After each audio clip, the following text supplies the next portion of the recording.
लेकिन फिर मुझे यही लगा कि ये भी मेरा एक स्टॉप नहीं है, मुझे सब इंस्पेक्टर नहीं रहना है। देन इन 2009 मैंने CAPF का एग्ज़ाम दिया, बेसिकली जो असिस्टेंट कमांडेंट का होता है। एक जगह पे स्टॉप मत करिए, जो भी एक अपॉर्चुनिटी मिली, भले ही वो मेरा पैशन है या नहीं है, दैट डजंट मैटर, तो मैं उस अपॉर्चुनिटी को झट से ग्रैब कर लेता हूँ। अच्छी अपॉर्चुनिटी आपका वेट कर रही हो और वो अच्छी अपॉर्चुनिटी थोड़े से 2 कदम चलने पे आपको मिल जाए, लेकिन अगर आप वहीं स्टॉप कर देंगे तो वो शायद वो जो अच्छी अपॉर्चुनिटी है वो आपसे स्लिप कर जाएगी। अवेयरनेस के मामले में थोड़ा सा गांव का जो माहौल होता है वो थोड़ा सा पिछड़ा हुआ होता है। जैसे कि सभी को पता, हम बेसिकली सभी नवोदयंस गांव की पृष्ठभूमि से आते हैं। ये जो है एक नवोदयन स्पिरिट ही होती है कि जो आपको कंटिन्यूसली इंस्पायर करती है कि you should stand up again and you should fight again and again till the time you get the success.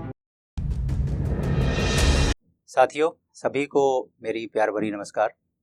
मेरा नाम संजीव कुमार रतन है। मैं हिमाचल प्रदेश का रहने वाला हूं और अभी एट प्रेजेंट मैं ITBP में डिप्टी कमांडेंट के पद पर तैनात हूं। मैं एक गांव के पृष्ठभूमि से बिलोंग करता हूं। मेरा गांव डिस्ट्रिक्ट ऊना हिमाचल प्रदेश में है और हम लोग क्योंकि गांव की पृष्ठभूमि से हैं तो अवेयरनेस की अगर बात करें तो अवेयरनेस के मामले में थोड़ा सा गांव का जो माहौल होता है वो थोड़ा सा पिछड़ा हुआ होता है। जैसे कि सभी को पता, हम बेसिकली सभी नवोदयंस गांव की पृष्ठभूमि से आते हैं।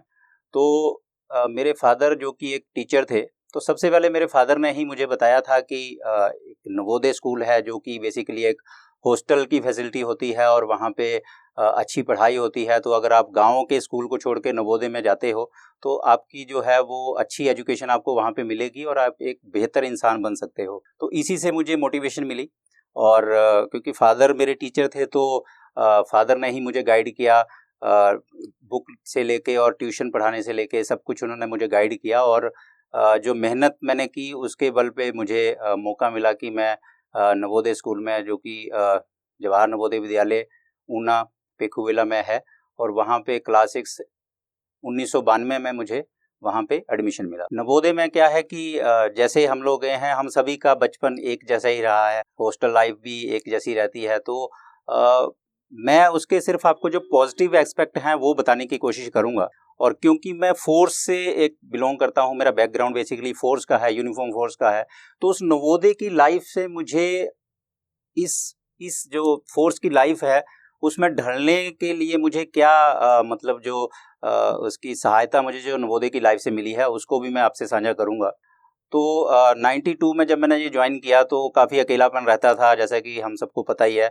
लेकिन फिर दोस्त बनते गए और पुराना जो पास्ट है वो पीछे छूटता गया और हमें आगे फ्यूचर दिखाई दिया, तो हम जो है वो फ्यूचर की तरफ धीरे धीरे आगे बढ़ने लगे। तो 1999 में मैंने नवोदय छोड़ा और उसके बाद हम लोग कॉलेज लाइफ में आए। तो जो नवोदय से हमने जो गेन किया था, एक जो कॉन्फिडेंस हमारा जो रेज हुआ वहाँ पे, क्योंकि वहाँ पे अकेले रहते हैं और अपने सारे काम खुद करने पड़ते हैं, पढ़ाई के साथ साथ बाकी चीज़ें भी रहती हैं, एक्स्ट्रा करिकुलर जो एक्टिविटीज़ होती हैं वो भी रहती हैं। तो वो नवोदय छोड़ने के बाद हमारे में एक अलग ही टाइप का जो कॉन्फिडेंस था वो रेज हुआ। और जब हम कॉलेज में आए, मैं कॉमर्स बैकग्राउंड का हूँ, मैंने PG की हुई है, MCOM हूँ बेसिकली हिमाचल प्रदेश यूनिवर्सिटी से। तो वहाँ जो हमारा कॉन्फिडेंस था वो अलग लेवल का था और बाकी स्टूडेंट से हमारे टीचर जो थे वो हमें डिफरेंशिएट करते थे। बाकी स्टूडेंट्स के कंपैरिजन में हम लोग जो है वो अलग से दिखाई देते थे, only because of the environment we got in hostel and in Jawahar Navodaya Vidyalaya. उसके बाद हम लोग BCom के बाद फिर MCOM करने के लिए फिर एक बार घर छोड़ के दोबारा जाना पड़ा हमें। धर्मशाला में हिमाचल प्रदेश में मैंने MCOM की और वहाँ से फिर हम लोग जब MCOM कर रहे थे तो हमने देखा कि कुछ स्टूडेंट जो हैं वो अपने माँ बाप के साथ रहते हैं और इतने ओपन अप नहीं हो पाते हैं, अपनी इमोशंस को नहीं इतना एक्सप्रेस कर पाते हैं। और उसके कंपैरिजन में मैं और मेरा एक बैचमेट था, दोनों हम नवोदयन थे, तो हम लोग अपने रूम में रहते थे और अपना अलग से रहना। और फिर मतलब ऐसी कोई घर की जो मतलब रहता है कि हम घर से दूर हैं या कैसे हम रहेंगे, कैसे हमारा वो गुजारा होगा या किस तरीके से हम रहेंगे, वो वाली बात जो है वो हमने कभी फेस नहीं की। फिर दोस्तों उसके बाद एक बहुत ही इम्पोर्टेंट जो फेस आता है लाइफ का, that is before we get a job, after we complete our study and when the time between you get the job and you are doing the basically you are preparing for the competition। तो एक बहुत important वो life का phase होता है, वो भी हमने जब फेस किया तो उसमें क्या है कि कई लोग क्या है कि गिव अप कर देते हैं, उसमें सक्सेस नहीं मिलती है। आप एक टेस्ट में अपीयर करते हैं, फिर दूसरे टेस्ट में अपीयर करते हैं।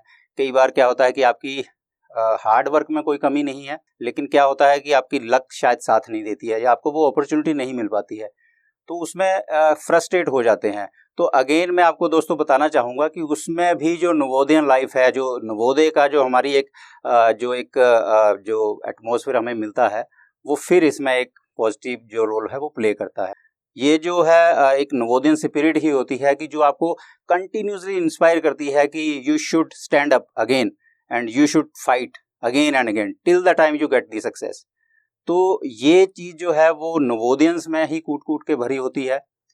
इसका मैं मतलब बड़े एक पर्सनल एक्सपीरियंस के साथ ही ये मैं बात आपको बताना चाहता हूँ। तो हमने भी वो फेस किया, स्ट्रगल टाइम का फेस किया, और हिमाचल प्रदेश के ही एजुकेशन डिपार्टमेंट में मुझे जॉब मिली। बट समवेयर आई रियलाइज कि that was not my passion. मुझे उस टीचिंग लाइन में नहीं जाना है, मुझे इससे कुछ अच्छा करना है। और हम क्या करते हैं, बहुत क्योंकि बेसिकली गांव के बैकग्राउंड के हम लोग, तो अवेयरनेस की भी थोड़ी सी कमी रहती है। तो हम लोग क्या करते हैं कि जो भी एक अपॉर्चुनिटी मिली, भले ही वो मेरा पैशन है या नहीं है, दैट डजंट मैटर, तो मैं उस अपॉर्चुनिटी को झट से ग्रैब कर लेता हूँ। तो उससे क्या होता है कि जो एक्सेलरेट करने की जो एक जो विल रहती है वो कहीं ना कहीं दब जाती है। तो साइमल्टेनियसली मैं आप सबसे यही कहना चाहूँगा कि अपने पैशन को आप थोड़ा सा पहचानिए और एक जगह पे स्टॉप मत करिए। हो सकता है कि आपको अच्छी अपॉर्चुनिटी आपका वेट कर रही हो और वो अच्छी अपॉर्चुनिटी थोड़े से 2 कदम चलने पे आपको मिल जाए, लेकिन अगर आप वहीं स्टॉप कर देंगे तो वो शायद वो जो अच्छी अपॉर्चुनिटी है वो आपसे स्लिप कर जाएगी। तो जब मेरा एजुकेशन डिपार्टमेंट में मेरा सिलेक्शन हो गया था फाइनल, बट मुझे लगा कि ये मेरा पैशन नहीं है, देन मैंने उसके बाद 2005 में CAPF के जो एग्ज़ाम होता है, SSC कंडक्ट करती है सब इंस्पेक्टर लेवल का, मैंने उसको उसमें अपीयर हुआ मैं, और उसके बाद उसको क्लियर किया। क्लियर करने के बाद 2006 में हमने जो है वो ट्रेनिंग ज्वाइन की, और ट्रेनिंग ज्वाइन करने के बाद फिर एक बार जो नवोदय का जो एक रोल था वो स्टार्ट हुआ वहाँ से। वो ये था कि क्योंकि जो फोर्स की लाइफ है और स्पेशली जो ट्रेनिंग फेस होता है, दैट इज़ एक्सट्रीमली डिफ़िकल्ट।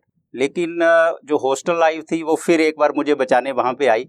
और मैं एक ऑन द लाइटर साइड में आपको बताना चाहूँगा कि हमारा जो मॉर्निंग शेड्यूल है दैट वो स्टार्ट होता था सुबह 5 बजे से। तो मेरे जितने बैचमेंट ट्रेनिंग वाले होते थे वो सवेरे 3:30-4 बजे से उठना शुरू कर देते थे, क्योंकि वो PT में जाना होता है, तैयार होना है, शेविंग करनी है, ब्रश करना है, एवरीथिंग।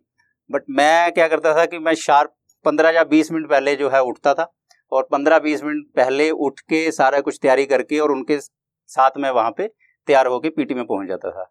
तो ये this is on the lighter note, but एक बड़ा आपको एक मैसेज देता है कि हम लोग नवोदय से है, we fit in every sphere of the life, हम कहीं भी फिट हो जाते हैं। तो लेकिन फिर मुझे यही लगा कि ये भी मेरा एक स्टॉप नहीं है, मुझे सब इंस्पेक्टर नहीं रहना है। देन इन 2009 मैंने CAPF का एग्ज़ाम दिया, बेसिकली जो असिस्टेंट कमांडेंट का होता है, और 2010 में मैं सिलेक्ट हुआ, उसमें मुझे BSF मिली।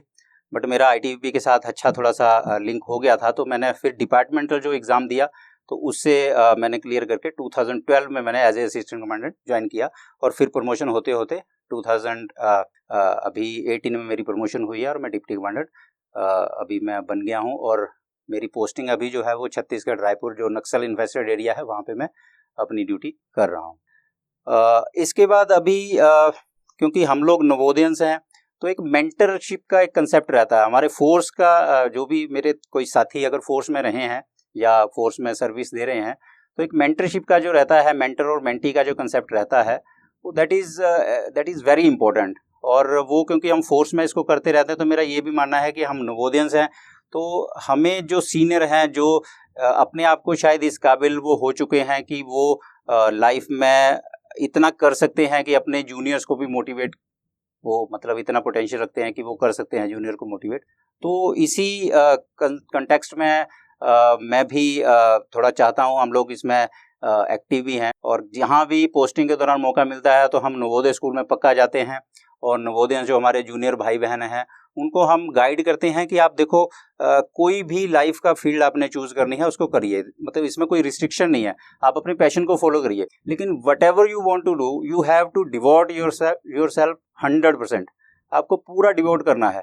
अगर आप डिवोट करके वो काम करेंगे, प्रेपरेशन करेंगे, तो मुझे नहीं लगता सक्सेस जो है वो आपको नहीं मिलेगी, पक्का मिलेगी। तो नए जो अपने साथी हैं, जो नवोदयंस हैं, अपने छोटे भाई बहन हैं, उनसे मैं पहले तो ये कहना चाहूँगा कि +2 तक जो आपका फेस है, 10th +2 तक, उसमें क्या है कि आप टीचर्स की बात मानिए और 100% अपना दीजिए पढ़ाई को, क्योंकि आपको एकेडमिक में बहुत कुछ सीखना है, बहुत कुछ पढ़ना है। नवोदय आपको एटमॉस्फेयर दे रहा है, लेकिन आपको खुद जो है वो टीचर्स की गाइडलाइन जो है उन पे चलना है और अच्छा जो है वो पढ़ाई के ऊपर ध्यान देना है। 10th के बाद 11th तक जब आप पहुंचते हो तो फिर आपको थोड़ा सा लाइफ में पता लग जाता है कि ये अपॉर्चुनिटीज़ हमारे सामने हैं। चाहे वो आप डिफेंस सर्विस में जाना चाहते हैं, चाहे सिविल सर्विसेज में जाना चाहते हैं, जुडिशरी में जाना चाहते हैं, या अपना कोई इन्फॉर्मेशन टेक्नोलॉजी या इंजीनियरिंग, कोई भी फील्ड आप चूज़ करना चाहते हैं, आपको अपने में भी थोड़ा सा आपको पता चल जाएगा कि मैं इस फील्ड में जा सकता हूँ और एक्सेलेरेट कर सकता हूँ। तो जब आपने ये चूज कर लिया है तो फिर थोड़ा सा आपको अपनी एलिनिएशन जो है वो उस साइड को करनी पड़ेगी, और फिर थोड़ा सा आपको ये देखना पड़ेगा कि इस फील्ड को अगर मैंने चूज करना है तो इसमें क्या क्या प्रॉब्लम आ सकती हैं। बेसिकली जिसको हम बोलते हैं ना स्वॉट एनालिसिस, जिसको बोलते हैं SWOT, मेरी स्ट्रेंथ क्या है, मेरी वीकनेस क्या है, मुझे अपॉर्चुनिटीज क्या मिलेंगी, मुझे थ्रेट क्या है। तो ये जब कंपैरेटिव आप करते हो तो आप अपने आप को ऐसी जगह पाते हो कि yes, this field is right for me, and definitely अगर मैं इस फील्ड को परस्यू करता हूँ तो मैं अच्छा कर पाऊंगा। तो ये +2 तक होते होते जो है अब आपके सामने ये चीज़ आ जाती है। अब फिर आपके ऊपर जो है वो एक रिस्पॉन्सिबिलिटी ये रहती है कि अपने आप को अपडेट रखें और प्रेपरेशन में कोई कमी ना आने दें बेसिकली। अब मान लो आपने कोई एक फील्ड सिविल सर्विसेज मान लो आपने चूज़ किया है, तो सिविल सर्विसेज में आपको फिर ये देखना है कि मुझे मटेरियल क्या क्या चाहिए, कहाँ कहाँ से मुझे क्या क्या चीज़ें मिल सकती हैं, वो सारा इकट्ठा हो गया है। तो फिर आपने अपनी तरफ से कोई कसर नहीं छोड़नी है। हमारे कई सारे नवोदयंस जो हैं वो, क्योंकि आजकल सोशल मीडिया का ज़माना है, तो हम लोग चाहे वो आइज़ा है या फिर जाम है या फिर ऐसी कई सारे जो हैं हमारे पास अभी एक हमारे पास एक स्टेज है जहाँ पे हम लोग इकट्ठे हो सकते हैं। तो उसमें सभी नवोदयंस जो हैं वो ज्वाइन करते हैं और कर सकते हैं। तो उससे हमें क्या रहता है कि हमें ये पता लग जाता है कि यस, ये मेरे नवोदय स्कूल का ही एक स्टूडेंट है जो आज इस फील्ड में अपना नाम कमा रहा है, या मेरे जो साथ वाली स्टेट के नवोदय स्कूल का है वो इसका अलुमनाई है और ये मतलब लाइफ में एक बहुत ही अच्छा सक्सेसफुल जो एक इंसान है। तो उससे क्या होता है कि एक जो फीलिंग आती है अपने में कि अगर ये कर सकते हैं तो मैं क्यों नहीं कर सकता हूँ। ये भी मेरी तरह गांव के बैकग्राउंड का है, इसकी पृष्ठभूमि भी गांव की है, और इसने भी मेरी जैसे ही प्रॉब्लम फेस की होगी, मेरी जैसी स्ट्रगल की होगी, बट इसने अपनी मेहनत के बूते पर अगर ये मुकाम हासिल किया है तो मैं क्यों नहीं कर सकता हूँ। दोस्तों, जब ये फीलिंग आप में आती है तो आप मेरा विश्वास करें कि फिर आपको क्या है कि एक पॉजिटिव एनर्जी मिलती है कि अगर ये कर सकता है तो मैं भी कर सकता हूँ, और आप फिर बिल्कुल अपनी फोकस होके अपना जो है वो एफर्ट लगाना शुरू कर देते हैं। तो इसी तरीके से मैं आपको अपनी एग्जांपल देना चाहूँगा कि जब हम लोग अपनी कंपटीशन की तैयारी कर रहे थे तो जो कंपटीशन बुक्स आती हैं, चाहे वो CSR है, PD है, कंपटीशन मास्टर भी आती थी एक बार हमारे टाइम पे, तो उसमें मेरा पहला क्या होता था कि बाकी चीज़ें बाद में पढ़नी है, बट जो उसमें सक्सेस स्टोरीज होती थी, बेसिकली कोई IPS बना है, कोई IAS बना है, किसी ने UPSC का असिस्टेंट कमांडेंट क्लियर किया है, तो मैं सबसे पहले उसी सेगमेंट को पढ़ता था कि ये इसने कैसे किया, ये एग्ज़ाम कैसे क्लियर किया, और इस एग्ज़ाम को क्लियर करने से पहले उसने प्रेपरेशन कैसे की, उसको प्रॉब्लम क्या क्या आई। तो वो एक अलग ही तरह की एनर्जी जो है वो आप में भर देता है, और फिर आपको, क्योंकि जो दूसरे ने गलती की है या दूसरे ने जिस चीज़ का बेनिफिट लिया है वो ऑटोमेटिकली हम भी उसको ले सकते हैं। तो ये क्योंकि हमारा एक नवोदय का एनवायरनमेंट या नवोदय का एक पेडेस्टल जो हमारे पास है इतना अच्छा मिला हुआ है कि हम फ्रीली किसी से भी मिल सकते हैं, किसी से भी आप किसी भी सक्सेसफुल नवोदय से अगर टेलीफोन से बात करेंगे तो वो कभी हेजिटेट नहीं करेगा आपको ओपन अप होने में, आपको गाइड करने में, या आपको किसी भी तरीके की हेल्प करने में। तो इतना अच्छा प्लेटफॉर्म हमारे पास है जो शायद मुझे लगता है कि किसी भी स्कूल या किसी भी अदर इंस्टीट्यूशन में शायद ये बॉन्डिंग नहीं होगी। ये मैं गारंटी के साथ बोल सकता हूँ। दूसरा एक मैं आपको अपनी तरफ से जो मेरा अपना पर्सनल एक्सपीरियंस है वो मैं आपको ये बताना चाहूँगा कि जैसे मैंने आपको पहले बताया कि जब हम कंपटीशन की तैयारी करते हैं तो कई सारे ऐसे मौके आते हैं कि हम लोग फ्रस्ट्रेट भी हो जाते हैं, सक्सेस नहीं मिलती है। मतलब जिस प्रोपोर्शन में हम एफर्ट लगा रहे हैं उस प्रोपोर्शन में हमें सक्सेस नहीं मिलती है, तो नेचुरली है कि नेगेटिविटी भर जाती है। उस टाइम के लिए जो मेरा एक पर्सनल एक्सपीरियंस है मैं आपसे वो शेयर करना चाहूँगा। हमारी बहुत सारी हॉबीज़ होती हैं, हम गार्डनिंग करते हैं, पेंटिंग करते हैं, सिंगिंग भी करते हैं, कुछ भी हो सकता है। हॉबी मतलब आपकी पर्सनल है वो, लेकिन कोई एक हॉबी जो होगी ना, जो आपकी पर्सनल है, उसमें आप इतना अच्छा करिए क्योंकि वो आपकी हॉबी है। अगर आप उसमें अच्छा करेंगे तो कभी जब आप में नेगेटिविटी भरी जाएगी तो आप अगर उस हॉबी की तरफ जाएंगे, आप पेंटिंग करते हैं या सिंगिंग करते हैं, तो उस नेगेटिविटी में या उस the moment of that particular moment की जिसमें आप अपने आप को फ्रस्ट्रेट महसूस करते हैं, तो उस टाइम पे जब वो अपनी हॉबी को आप फॉलो करेंगे तो वो आप में जो सारी नेगेटिविटी है वो धीरे धीरे दूर चली जाएगी। तो अपनी हॉबी जो है वो उसको एक ऐसी अपने आप में डेवलप करिए जिससे कि आपको जो है उस टाइम के लिए उसको रखिए कि जब आपको फ्रस्ट्रेशन होती है, जब आपको लगता है कि नहीं ये सक्सेस इस टाइम पे मुझे नहीं मिल रही है, तो उस टाइम पे आपको पॉजिटिविटी का उसमें संचार हो। तो इसमें भी आपको करना है। दूसरा मैं आपको और एक बताना चाहूँगा, इम्पोर्टेंट चीज़ है, वो भी आपसे मैं इस प्लेटफॉर्म पे शेयर करना चाहूँगा। वो चीज़ है लैक ऑफ अवेयरनेस। और ये मैं नवोदियंस के कॉन्टेक्स्ट में ही ज़्यादा बोलूँगा क्योंकि अगेन फिर मैं उसी को कोरिलेट करूँगा कि हम लोग जब जिस पृष्ठभूमि से हम आते हैं, तो उसमें क्या होता है कि अवेयरनेस की कमी हम में होती ही है शुरू से, कि मौके बहुत सारे हैं लाइफ में, फील्ड बहुत सारे हैं, और अगर हम उस फील्ड को चूज़ करते हैं तो हम अच्छा कर पाते हैं, लेकिन हमें पता ही नहीं है, हमें टाइम से उस चीज़ के बारे में पता ही नहीं चलता है, तो वो कहीं ना कहीं छूट जाती है। अपने आप को अवेयर रखिए। और अवेयरनेस का मतलब ये है कि मेरे साथ वाला आदमी जो कर रहा है मुझे उसके बारे में ऑटोमेटिकली पता लग जाएगा। अगर मैं थोड़ी सी कोशिश करूँ तो मैंने एमबीए अगर करनी है तो एमबीए में ठीक है, मुझे पता है कि एमबीए करनी है, बट एमबीए किस में करनी है, फिनांस में करनी है या मुझे मार्केटिंग में करनी है, आजकल तो बहुत सारे फील्ड आ गए हैं। तो ये अवेयरनेस एमबीए तक तो ठीक है, लेकिन एमबीए किस में करनी है वो थोड़ा सा अवेयरनेस की कमी हम में रहती है।